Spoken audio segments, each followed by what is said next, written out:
This is QuickPix.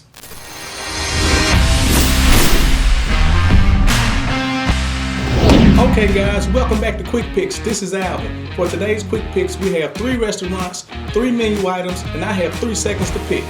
Let's go. But first,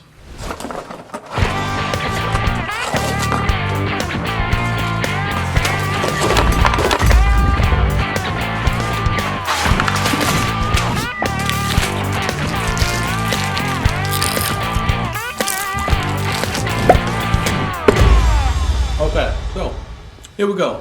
We got 3 restaurants, 3 menu items, and I got 3 seconds to pick. Let's pick them.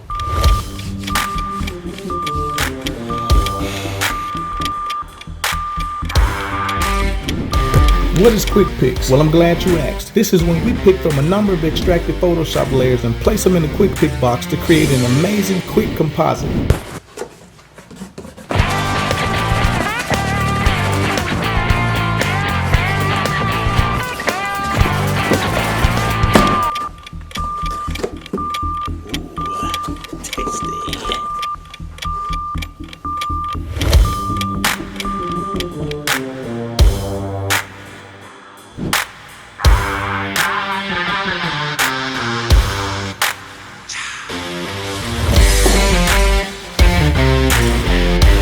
Okay guys, thanks again for tuning in to QuickPix. Until next time, stay productive.